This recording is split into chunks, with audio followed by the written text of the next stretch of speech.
Hello my dear student, আজকে শুরু করছি রায়ান মার্টিনের মডেল কোশ্চেন সেট 5। এর আগে 4টে মডেল কোশ্চেন সেটের প্রত্যেকটা এমসিকিউ আমি করিয়ে দিয়েছি। আজকে মডেল কোশ্চেন সেট 5-এর প্রত্যেকটা এমসিকিউ করে দেব। তোমরা ভিডিওটা শুরু থেকে শেষ পর্যন্ত মনোযোগ দিয়ে দেখবে এবং যারা আমার চ্যানেলে নতুন অবশ্যই চ্যানেলটাকে সাবস্ক্রাইব করে রাখবে এবং নোটিফিকেশানটাকে অন করে রাখবে।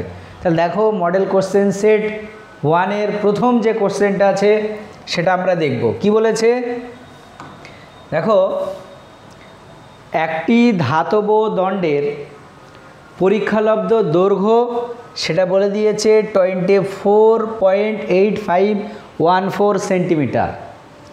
এই মানটি 3 তাৎপর্যপূর্ণ অঙ্ক সংখ্যায় আসন্ন মানে হবে। দেখো, এখানে এই যে সংখ্যাটা আছে সেই সংখ্যাটাতে তাৎপর্যপূর্ণ অঙ্ক সংখ্যা কটা? 6টা। কিন্তু আমাদের কটা তাৎপর্যপূর্ণ অঙ্ক সংখ্যা নিতে হবে? 3টে। তাহলে 3টে যদি আমরা তাৎপর্যপূর্ণ অঙ্ক সংখ্যা নিই, তাহলে দেখো দশমিকের পরে কটা সংখ্যা আছে? 2টো। আর দশমিকের পরে যদি একটা থাকে তাহলে তাৎপর্যপূর্ণ অঙ্ক সংখ্যা দেখো 3টে হয়ে যাবে।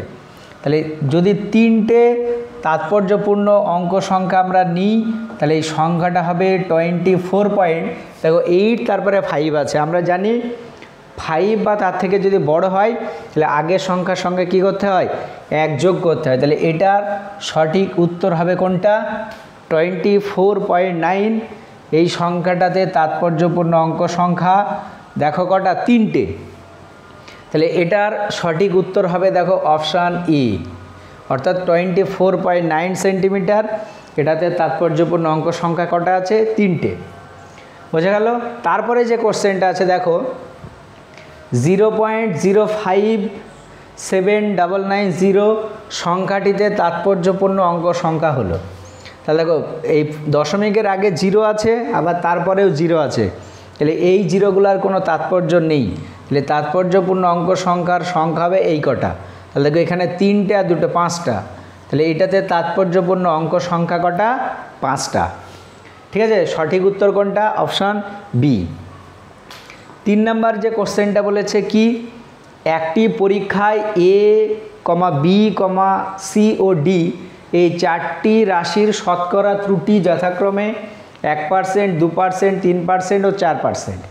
যখন পি সমান AQ/B²/CD তখন পি রাশিটির শতকরা ত্রুটি হবে। দেখো, পি রাশিটা দেওয়া আছে, তাহলে সেই রাশিটাকে আমরা লিখে নিচ্ছি। পি সমান AQ/B² কত আছে? CD। তাহলে এর শতকরা আমরা ত্রুটি নির্ণয় করব। তাহলে দেখো, ডেল পি বাই কত? P into 100। এটা সমান দেখো পাওয়ারে থাকলে আমরা জানি আগে চলে আসে। তাহলে 3 into del A by A into এখানে 100 plus 2 into del B by B into এখানে 100 প্লাস দিয়ে দেখো আছে এখানে সি আছে, সি এর পাওয়ারে কিছু নেই মানে 1 আছে। তাহলে এটা হয়ে গেল del C by C into 100 plus del D by D into কত? 100। তাহলে দেখো 3 ইন্টু এ পরিমাপে ত্রুটি যেটা সেটা বলে দিয়েছে কত? 1%। তাহলে 3 ইন্টু 1% প্লাস 2 ইন্টু বি পরিমাপে ত্রুটি 2% প্লাস সি পরিমাপে ত্রুটি কত? 3%। তাহলে 3% আর তারপরে একটা ডি পরিমাপের ত্রুটি 4%। তাহলে দেখো, এখানে এটা 3 ইন্টু 1 মানে 3, 2 ইন্টু 2 মানে 4। তাহলে পার্সেন্টেজটা যদি আমরা কমন নিয়ে নিই তাহলে দেখো এটা আসবে, লাস্টে দিয়ে দিলাম কি? পার্সেন্টেজ। তাহলে 4 আর 3 7, ওখানে 4 আর 3 7। তাহলে এটা সমান কত আসবে? 14%। তাহলে পি পরিমাপে শতকরা যে ত্রুটিটা আসবে সেই ত্রুটিটা আসবে অপশান ডি, অর্থাৎ 14%। বোঝা গেল? আচ্ছা, তারপরে যে কোশ্চেনটা দেওয়া আছে দেখো কি বলেছে, সুষম ত্বরণে গতিশীল কণা টিতম সেকেন্ডে অতিক্রান্ত দূরত্ব ST সমান 3 + 2t হলে কণাটির প্রাথমিক বেগ কত হবে? এখানে দেখো সরণের সমীকরণ দেওয়া আছে। তাহলে সরণের সমীকরণ st এটা সমান 3 প্লাস কত 2t। আমরা কি প্রাথমিক বেগ ক্যালকুলেশন করব। আচ্ছা, এর যদি বেগ আমরা দেখি, বেগ v সমান আমরা কি জানি ds/dt, তাহলে dst বাই কত dt। তাহলে st যে সমীকরণ দেওয়া আছে তাকে কি করব আমরা ডেরিভেটিভ করব। তাহলে দেখো প্রথমটা হয়ে গেল 0 আর পরেরটা কত 2। আর প্রাথমিক বেগ মানে সময় t = 0-তে যে বেগ, সেই বেগটাকে বলা হয় কি প্রাথমিক বেগ। তাহলে এখানে t এর ভ্যালু দেখো কোনো ভ্যালুই নেই, তাহলে প্রাথমিক যে বেগ t এর জায়গায় যদি 0 বসাও তাহলে দেখো এটাই আসবে 2। তাহলে প্রাথমিক বেগ হবে 2 মিটার পার সেকেন্ড, যদি সময়টা সরণটা মিটার এককে থাকে আর সময়টা সেকেন্ড এককে থাকে। তাহলে এটা সঠিক উত্তর কোনটা হবে 2 একক। অপশান সিটা হচ্ছে সঠিক উত্তর। আচ্ছা, নাম্বার 5 কি বলেছে, বাহ্যিক কোনো বলের প্রভাবমুক্ত ত্রিমাত্রিক দেশে গতিশীল একটি কণার গতি হলো। দেখো বাইরে থেকে কোনো বল প্রযুক্ত হচ্ছে না, বাহ্যিক কোনো বলের প্রভাবমুক্ত। তাহলে বাইরে থেকে যদি কোনো বল প্রযুক্ত না হয়, আমরা জানি স্থির বস্তু চিরকাল কী হয় স্থির থাকে, আর গতিশীল বস্তু সরল রেখা বরাবর সমবেগে গতিশীল থাকে। তাহলে যেহেতু এখানে কোনো রকমের বাইরে থেকে বল প্রযুক্ত হচ্ছে না, তাহলে কণাটার গতি অবশ্যই কী হবে সরল রৈখিক হবে। আর সরল রৈখিক মানে তার গতিটা কি একমাত্রিক। তাহলে এটা সঠিক উত্তর হবে কি একমাত্রিক। আচ্ছা, এই গেল নাম্বার 5। এরপরে আমরা নাম্বার 6 যে কোশ্চেনটা আছে সেটা দেখব। দেখো নাম্বার 6 কি বলেছে, একটি বস্তুকণা একমাত্রিক গতিতে সঞ্চরণশীল হলে শূন্য দ্রুতি সম্পন্ন বস্তুর ত্বরণ সেই মুহূর্তে শূন্য নাও হতে পারে। বিবৃতি 2টা কি বলেছে, বস্তুটির দ্রুতি শূন্য হলে বেগ শূন্য নাও হতে পারে। আচ্ছা, প্রথম যেটা সেটা আমরা সত্য না মিথ্যা সেটা দেখব। দেখো দ্রুতি যদি শূন্য দ্রুতি সম্পন্ন বস্তুর ত্বরণ সেই মুহূর্তে শূন্য নাও হতে পারে। দেখো এই কথাটা কিন্তু ঠিক, কারণ আমরা অনেক উদাহরণ জানি যে যেখানে কোনো একটা বস্তুর বেগ বা দ্রুতি শূন্য কিন্তু ত্বরণ আছে। এর উদাহরণ কী হবে, যদি ধরো কোনো একটা বস্তুকে নিচ থেকে উপরের দিকে ছুড়ে দেওয়া হয়, আমরা জানি হাইয়েস্ট পয়েন্টে গিয়ে তার যে ভেলোসিটি বা দ্রুতি সেটা কি শূন্য হয়, কিন্তু সেই মুহূর্তে কণাটার একটা ত্বরণ থাকে যেটাকে বলা হয় অভিকর্ষজ ত্বরণ। তার মানে দ্রুতি যদি শূন্য হয়, ত্বরণ কি থাকতেও পারে, তার মানে কি শূন্য নাও হতে পারে। ত্বরণ আছে মানে কি শূন্য হবে না। তার মানে এই যে বিবৃতি, এই বিবৃতিটা কি সত্য। কিন্তু বলেছে বস্তুটা দ্রুতি শূন্য হলে বেগ শূন্য নাও হতে পারে। এটা মনে রাখবে, কোনো বস্তুর যদি দ্রুতি শূন্য হয় তাহলে তার বেগ শূন্য হবেই, ঠিক আছে, কিন্তু উল্টোটা সম্ভব না। যদি বেগ শূন্য হয় তাহলে দ্রুতি শূন্য কি হতেও পারে আবার না হতেও পারে, কিন্তু দ্রুতি যদি শূন্য হয় তার মানে অবশ্যই তার বেগ কী হবে শূন্য হবে। কারণ আমরা দেখো জানি দ্রুতি সমান কি জানি, দ্রুতি এটা সমান তোমার দূরত্ব বাই কি সময়, তাই তো, আর বেগ সমান কি সরণ বাই সময়। দেখো যদি কোনো একটা বস্তুকণা গতিশীল হয় তাহলে গতিশীল বস্তুর দূরত্ব কখনো কি শূন্য হতে পারে না। আর কোনো একটা বস্তুর দ্রুতি শূন্য মানে বুঝতে হবে বস্তুটা কি কোনো একটা জায়গায় স্থির অবস্থায় আছে, আর স্থির অবস্থায় যদি থাকে দ্রুতি শূন্য হবে, আর দ্রুতি যদি শূন্য হয় তাহলে তার বেগও কী হবে শূন্য হবে। তার মানে এই যে বিবৃতি 2 যেটা সেটা কি সত্য না, মানে এটা মিথ্যা। তার মানে দেখো এখানে বিবৃতি 1 যেটা সেটা সত্য এবং বিবৃতি 2 যেটা সেটা মিথ্যা, অর্থাৎ অপশান এটা হবে তোমার এখানে সঠিক উত্তর। বোঝা গেল? আচ্ছা, তারপরে যে কোশ্চেনটা দিয়েছে 7 নম্বরের, দেখো কি বলেছে, একটি বস্তুকণা স্থির অবস্থা থেকে সমত্বরণে যাত্রা শুরু করে কি বলেছে, প্রথম 2 সেকেন্ডে এক্স পথ এবং পরের 2 সেকেন্ডে ওয়াই পথ অতিক্রম করলে এক্স ও ওয়াইয়ের মধ্যে সম্পর্ক হবে। আচ্ছা দেখো, তাহলে প্রথমে কি হয়েছে, 2 সেকেন্ডে কতটা গিয়েছে এক্স, এখানে দেখো স্থির অবস্থা থেকে, তার মানে প্রাথমিক বেগ কত হবে? 0 হবে। একটা সূত্র আমরা জানি, এস এটা সমান ইউটি প্লাস কত হাফ এটি স্কোয়ার। এই সূত্রটা যদি আমরা অ্যাপ্লাই করি তাহলে প্রথম ক্ষেত্রে অতিক্রান্ত দূরত্ব কত? এক্স, তার প্রাথমিক বেগ 0, ওইটা আমরা লিখছি না, তাহলে হাফ ইন্টু ত্বরণটা এ, আর সময়টা দেখো বলে দিয়েছে কত? 2, তার মানে 2 স্কোয়ার। তাহলে এক্স সমান দেখো একেবারে ক্যালকুলেশন করলে এটা কত আসবে? 2a।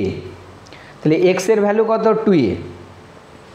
এরপরে কী বলেছে? পরের 2 সেকেন্ডে ওয়াই পথ অতিক্রম করে। আচ্ছা, তাহলে দেখো প্রথমে 2 সেকেন্ড আর পরে 2 সেকেন্ড, মোট সময় হচ্ছে কত? 4 সেকেন্ড। তাহলে আমরা 4 সেকেন্ডে অতিক্রান্ত দূরত্বটা ক্যালকুলেশন করব। 4 সেকেন্ড সময়ে দূরত্ব, সময়ে দূরত্ব এটাকে আমরা ধরে নিচ্ছি এস। তাহলে দেখো প্রথমে যেহেতু প্রাথমিক বেগ 0, তাহলে হাফ এ টি স্কোয়ার এই ফর্মুলায় আমরা বসিয়ে দিচ্ছি। তাহলে এখানে দেখো মোট সময়টা কত? 4, তার মানে 4 স্কোয়ার করলে কত? 16। তাহলে এস এটা সমান কত আসছে? দেখো 8a। তাহলে দেখো এসটা হচ্ছে মোট 4 সেকেন্ডে অতিক্রান্ত দূরত্ব, তার মধ্যে প্রথম 2 সেকেন্ডে অতিক্রান্ত দূরত্ব কত? এক্স। তাহলে পরের 2 সেকেন্ডে অতিক্রান্ত দূরত্ব যদি ওয়াই হয়, তাহলে ওয়াই এটা সমান আমরা লিখতে পারবো এস মাইনাস কত? এক্স। ভালো করে দেখো, এসটা টোটাল 4 সেকেন্ডে অতিক্রান্ত দূরত্ব, তার মধ্যে প্রথম সেকেন্ডে অতিক্রান্ত দূরত্ব হচ্ছে কত? প্রথম 2 সেকেন্ডে এক্স। আচ্ছা, এসের ভ্যালু কত? 8a, আর এক্সের ভ্যালু কত? 2a। তাহলে এটার সমান দেখো কত আসছে? 6a। ঠিক আছে, তাহলে দেখো 6a এটাকে আমরা এইভাবে লিখছি 3 ইন্টু 2a। তাহলে এটা কোনটার ভ্যালু সমান? ওয়াই সমান। তাহলে ওয়াই সমান 3 ইন্টু দেখো 2a আবার কার সঙ্গে সমান? এক্সের সঙ্গে সমান। তাহলে দেখো আলটিমেট ওয়াই সমান কি আসছে? 3x। তাহলে কণাটার এক্স ও ওয়াইয়ের মধ্যে সম্পর্ক হচ্ছে দেখো অপশান এ, অর্থাৎ ওয়াই সমান কত? 3x। ওয়াই সমান 3x, এটা হচ্ছে সঠিক উত্তর। আচ্ছা, এরপরে 8 নম্বরের যে এমসিকিউটা আছে সেটা আমরা দেখব। দেখো কি বলেছে।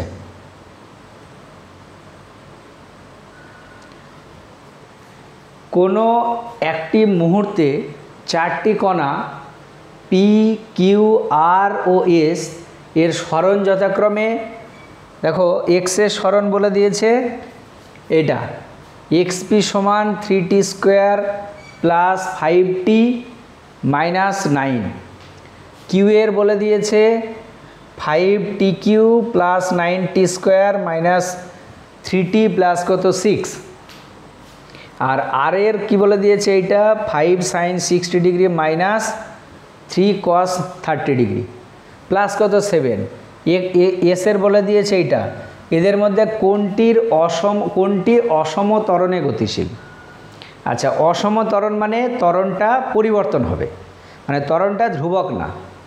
আচ্ছা, প্রত্যেকটার দেখো সরণ দেওয়া আছে, তাহলে সরণ যদি দেওয়া থাকে আমরা জানি তাকে দুবার ডেরিভেটিভ করলে কি হয়? ত্বরণ পাওয়া যায়। তাহলে প্রত্যেকটার ক্ষেত্রে কি আমরা ত্বরণ ক্যালকুলেশন করব। তাহলে প্রথমে যদি আমরা এক্সপি দেখি, তাহলে দেখো এক্সপির সমীকরণ দেওয়া আছে কত? এক্সপি এটা দেওয়া আছে 3t square plus 5t minus 9। ঠিক আছে, আমরা কি করব? এই ত্বরণ ক্যালকুলেশন করব। তাহলে দুবার ডেরিভেটিভ করো, প্রথমবার ডেরিভেটিভ করলে কি হয়? বেগ হয়। তাহলে ভি এটা সমান কি আসবে? ডি এক্সপি বাই কত? ডিটি।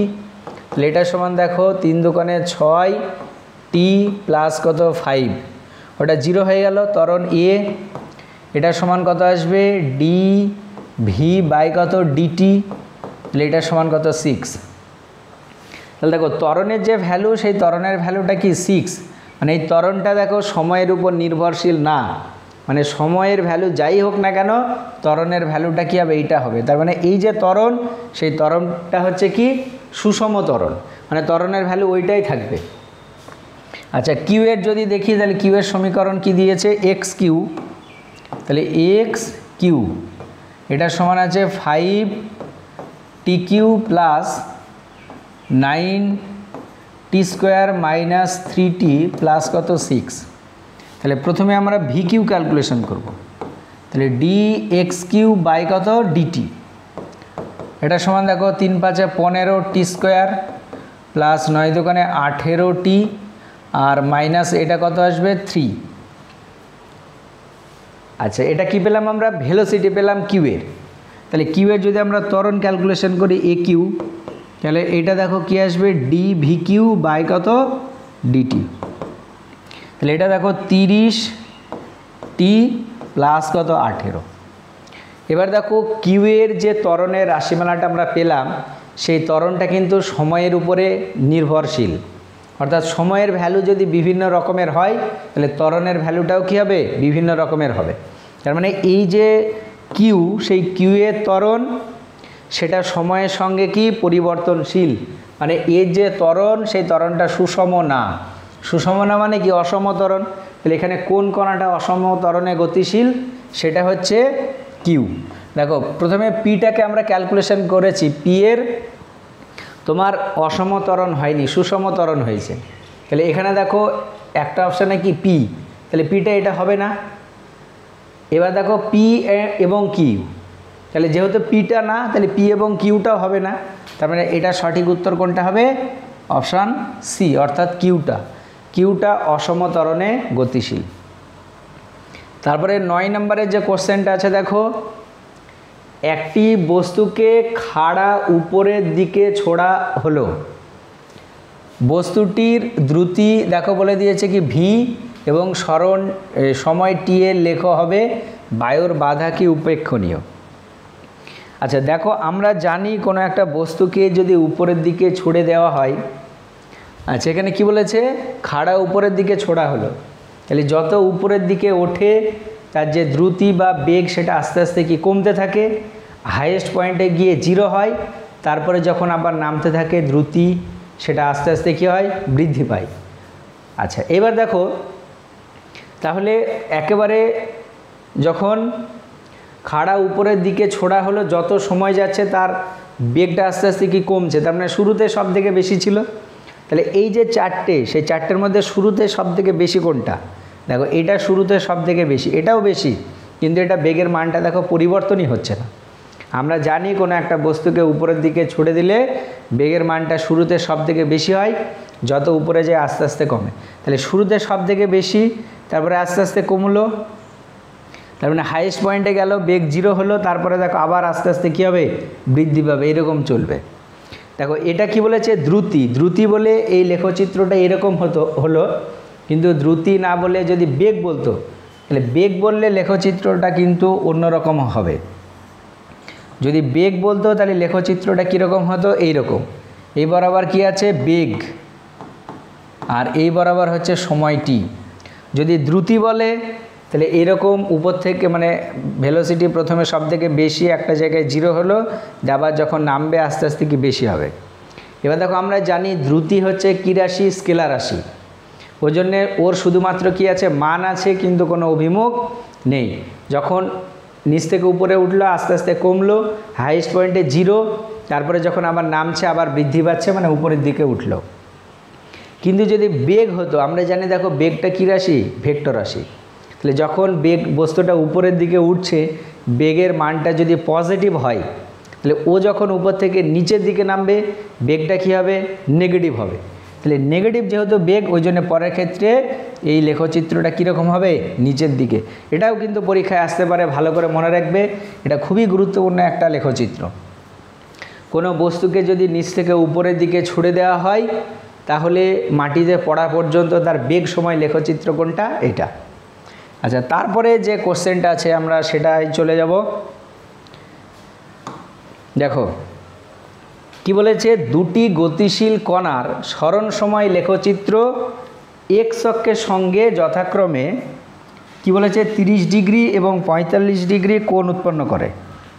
ঠিক আছে, দেখো সরণ সময় লেখচিত্র, প্রথমটা কত ডিগ্রি কোণ উৎপন্ন করেছে? 30, তারপরেরটা 45। তাহলে গতিবেগের অনুপাত কত হবে? দেখো আমরা জানি যে সরণ সময় লেখচিত্রের যে নতি সেটা কাকে নির্দেশ করে? বেগকে নির্দেশ করে। ভালো করে শুনে নাও, সরণ সময় যদি লেখচিত্র হয় তার নতি বেগকে নির্দেশ করবে, আর বেগ সময় যদি লেখচিত্র হয় তার নতি ত্বরণকে নির্দেশ করবে।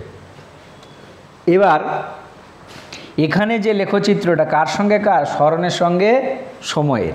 তাহলে এই লেখচিত্রের যে নতি সেটা কী হবে? বেগ। আর নতি মানে কি হয়? নতি মানে হচ্ছে ট্যান থিটা।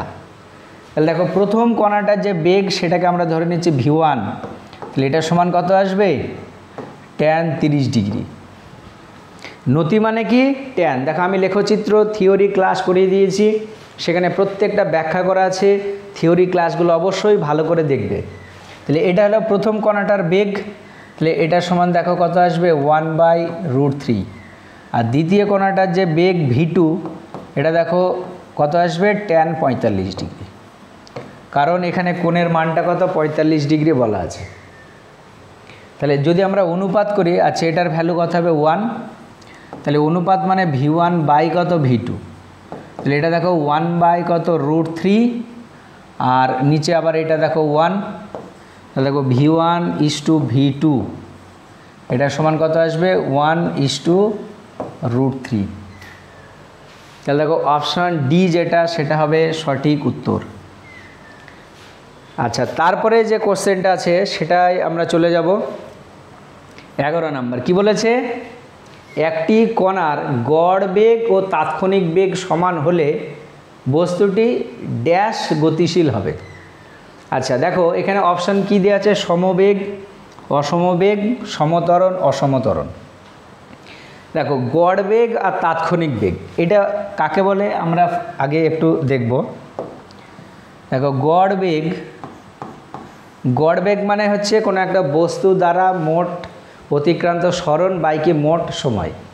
আর তাৎক্ষণিক ত্বরণ মানে খুব ক্ষুদ্র সময়ে কোনো একটা বস্তু যে দূরত্ব অতিক্রম করে সেটাকে, যে সরণ অতিক্রম করে সেটাকে বলা হবে কি? তাৎক্ষণিক বেগ। গড় বেগ আর তাৎক্ষণিক বেগ এটা হচ্ছে তার ম্যাথামেটিক্যাল ইকুয়েশন। গড় বেগ সমান কী হবে? গড় বেগ ভি, এটার সমান হচ্ছে মোট সরণ বাই কি মোট সময়।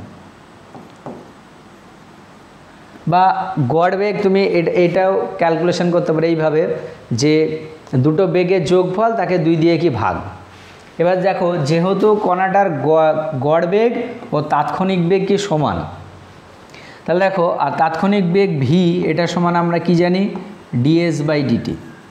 ভালো করে দেখো, একটা বস্তু ধরো একটা জায়গায় থেকে অন্য একটা জায়গায় যাচ্ছে এ থেকে বিতে, ঠিক আছে? দেখো যদি কোনো একটা বস্তু সমবেগে গতিশীল হয় তবেই সে কিন্তু সমান সময়ের অবকাশে সমান দূরত্বকে অতিক্রম করবে। তাহলে দেখো এর ক্ষেত্রে যদি আমরা তাৎক্ষণিক বেগ ক্যালকুলেশন করি সেটা কি আসবে? ds/কত? dt। এবার যদি বস্তুকণা সমবেগে গতিশীল হয় তাহলে সব সময় সমান সময়ের অবকাশে সে কিন্তু কী করবে? সমান পরিমাণে সরণ অতিক্রম করবে বা সমান পরিমাণে কি তার সরণ হবে। তাহলে দেখো এখানে মোট সরণ যেটা, সেই মোট সরণ এখান থেকে ধরো এখানে যাচ্ছে, তাহলে এই জায়গাটায় মোট সরণ সেটা কত? ds, আর এইটুকু যেতে তার যে সময়টা লেগেছে সেটা কত? dt। তাহলে এখান থেকে যদি তুমি গড় বেগ ক্যালকুলেশন করো সেই সরণ কত? ds আর কত? dt। তাহলে এই দুটো সমান তখনই হবে যদি বস্তুকণাটা কী হয়? সমবেগে গতিশীল হয়।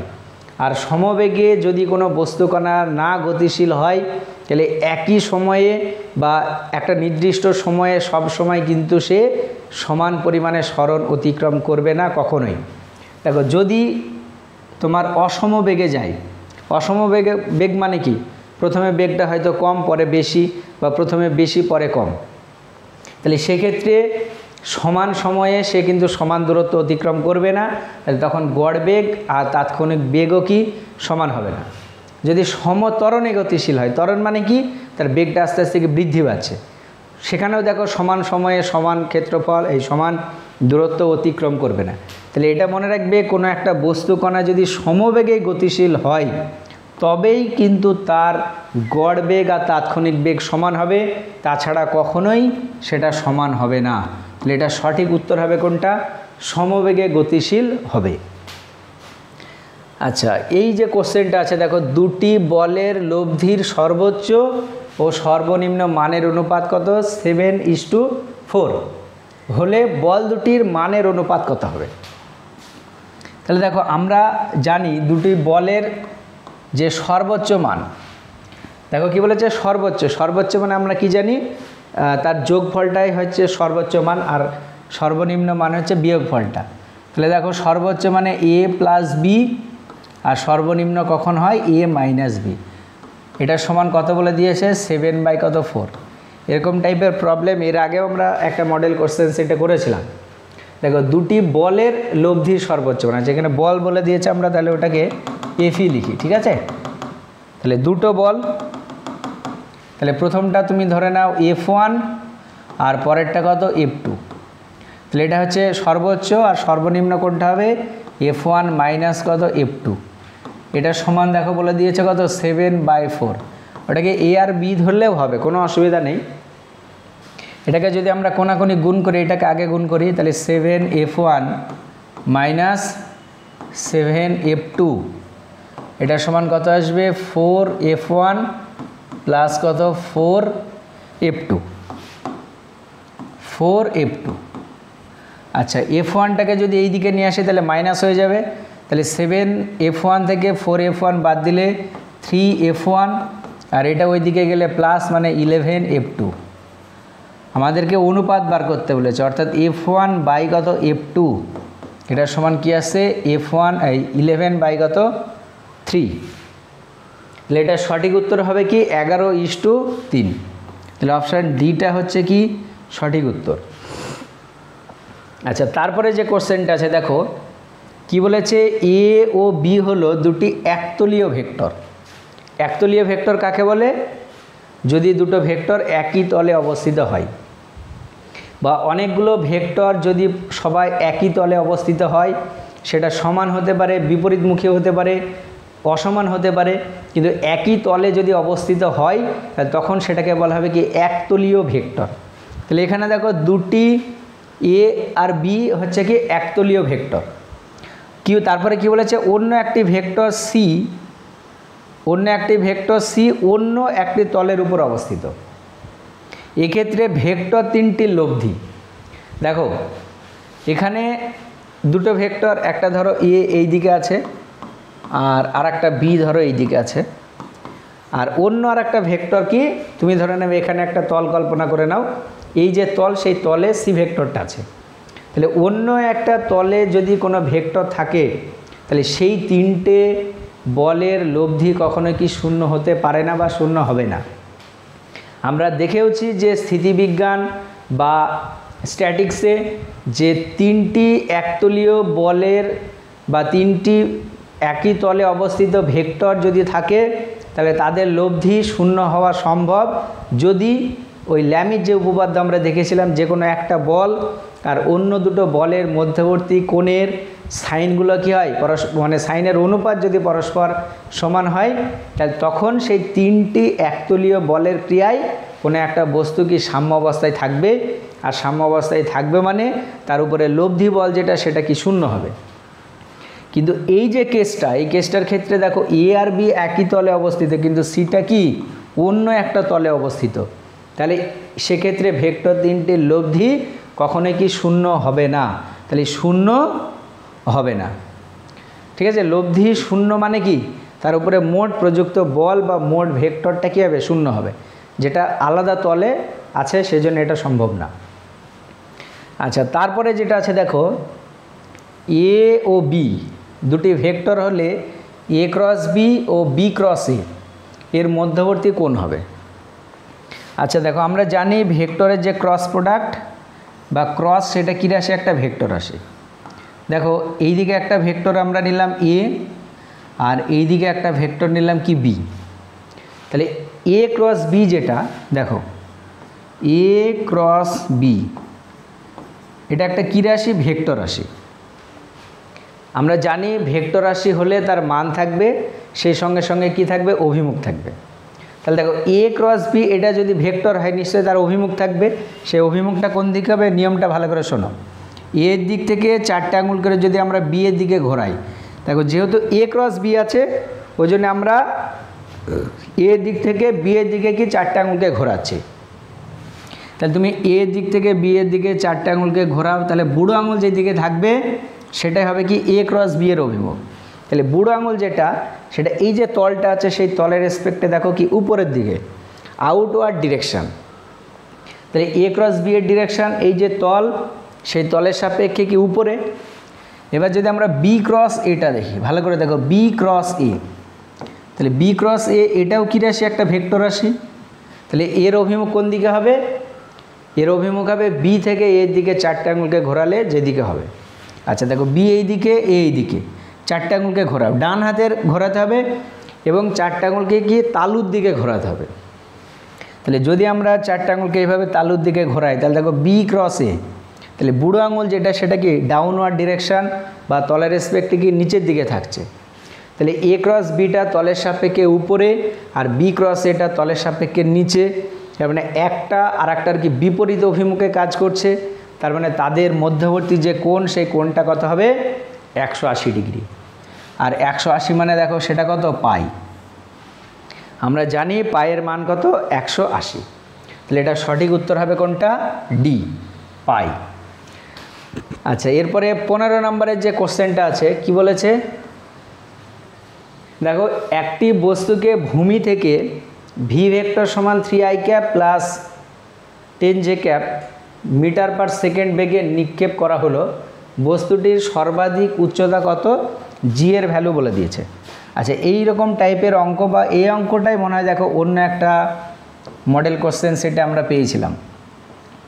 ওই জন্যে দেখো কোশ্চেন কিন্তু রিপিট হচ্ছে। তোমাদেরকে বলবো প্রত্যেকটা মডেল কোশ্চেন সেট ভালো করে শুরু থেকে শেষ পর্যন্ত মনোযোগ দিয়ে দেখবে, তাহলে কিন্তু তোমাদের যে সেমিস্টার 1 পরীক্ষা সেখানে এই কোশ্চেন থেকে তোমরা কমন পেয়ে যাবে। হয়তো ভ্যালুগুলো আলাদা থাকলেও টাইপগুলো দেখবে এর মধ্যে থেকেই থাকবে। আচ্ছা এখানে দেখো একটি বস্তুর ভূমি থেকে এত বেগে ছোড়া হচ্ছে, তাহলে দেখো এটা এক্স অক্ষ আর এটা ওয়াই অক্ষ। তাহলে দেখো আই ক্যাপের সঙ্গে কত গুণ আছে? 3। তাহলে এক্স অক্ষ বরাবর ওই যে বেগ, সেই বেগের উপাংশ যদি আমরা ভিএক্স ধরি সেটা দেখো কত? 3। আর ওয়াই অক্ষ বরাবর বেগের যে উপাংশ ভি ওয়াই সেটা সমান কত? 4।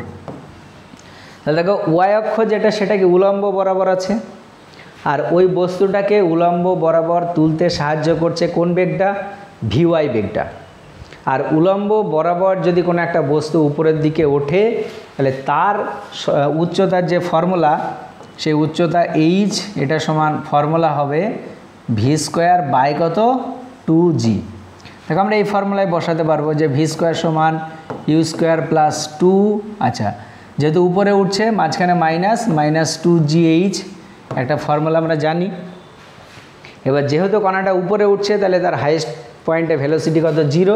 তাহলে এটা 0 আর প্রাথমিক বেগ যেটা সেটা দেখো ইউ, এটাকে আমরা ধরে নিয়েছি কি ভিএক্স। তাহলে এখান থেকে দেখো আমরা যদি ইউ স্কোয়ার এটার সমান কত পাবো? 2gh। তাহলে এইচের ভ্যালু কত আসবে? ইউ স্কোয়ার বাই কত? 2g। এটা হচ্ছে সর্বাধিক উচ্চতা আরোহণের কি ফর্মুলা। আমরা জাস্ট ওটা এখানে কি অ্যাপ্লাই করছি। এখানে এ অক্ষ বরাবর বেগটা যেহেতু ভি ওয়াই, তাহলে ভি ওয়াই স্কোয়ার বাই কত? 2g। এবার আমরা ভ্যালুটা বসাবো। ভি ওয়াইয়ের ভ্যালু কত? ভি ওয়াইয়ের ভ্যালু দেখো আছে এটা 10 আছে, তাহলে এটা হচ্ছে 10 স্কোয়ার মানে কত? 100 আর 2 ইন্টু জি, জি এর ভ্যালু কত? 10। তাহলে 100 বাই কত? 20, তার মানে দেখো কত আসবে? 5 মিটার। তাহলে বস্তুকণা কতটা উপরে উঠবে সেটা হচ্ছে দেখো 5 মিটার। অপশান এটা সঠিক উত্তর। বোঝা গেল? তারপরে 16 নম্বরের যে কোশ্চেনটা আছে দেখো, এখানে বিবৃতি একটা দিয়েছে এ আর তার কারণ দিয়েছে আর। দেখো বিবৃতি কি বলেছে? সুষম গতিবেগে চলমান একটি বস্তুর ত্বরণ শূন্য। অবশ্যই আমরা জানি কোনো একটা বস্তু যদি সমবেগে গতিশীল হয় বা সুষম বেগে গতিশীল হয় তাহলে তার ত্বরণের মান কত হবে? 0। কারণ সুষম বেগ মানে বেগের মানটা সবসময় 1। আর আমরা জানি ত্বরণ মানে বেগের পরিবর্তন বাই সময়। বেগ যেহেতু সমান তাহলে বেগের পরিবর্তন 0 মানে ত্বরণও 0 হবে। আচ্ছা কারণটা কি বলেছে? বস্তুর ওপর ক্রিয়াশীল বলগুলি লব্ধি শূন্য। তাহলে দেখো, যদি ধরো লব্ধি শূন্য নাও হয়, তাও যদি কোনো একটা বস্তু ধরো সমবেগে গতিশীল হয় বল প্রযুক্ত হওয়ার পরেও, তাও কিন্তু তার ত্বরণের মান কী হবে? শূন্য হবে। তার মানে এটা হোক, এইটা কিন্তু দেখো ওর সঠিক ব্যাখ্যা না। তার মানে এখানে দেখো বিবৃতি 1 যেটা সেটা সত্য, কিন্তু বিবৃতি আচ্ছা এই কারণটা কিন্তু ঠিক না। তার মানে এখান থেকে দেখো এ ও আর উভয়ই সঠিক, কিন্তু এর সঠিক ব্যাখ্যা আর নয়। আচ্ছা, বস্তুর ওপর ক্রিয়াশীল লব্ধি বলগুলি কি শূন্য? তাহলে এখানে কি হবে? তারপরে অপশান বি যেটা দিয়েছে, এ ও আর উভয়ই সঠিক, কিন্তু এর সঠিক ব্যাখ্যা আর নয়। ঠিক আছে, তারপরে যেটা বলেছে দেখো, এ সঠিক কিন্তু আর সঠিক নয়, তাই তো? এবং অপশান ডি যেটা আছে, সেই ডিটা কি আছে? এ সঠিক কিন্তু এ সঠিক নয়, কিন্তু আর সঠিক, তাই তো? তাহলে এটার সঠিক উত্তর যেটা আসবে সেটা কোনটা? এইটা দেখো, বস্তুটির উপর ক্রিয়াশীল বলগুলি লব্ধি শূন্য। দেখো, কোনো একটা বস্তুর উপর ক্রিয়াশীল লব্ধি বল শূন্য হতে পারে, কিন্তু এইটার কারণ কিন্তু এটা না। তাহলে এখানে এ ও আর উভয়ই সঠিক, এবং আর হলো এর সঠিক ব্যাখ্যা, যেটা হবে না। তাহলে সঠিক ব্যাখ্যা নয়, তার মানে অপশান বিটা হবে। বোঝা গেল?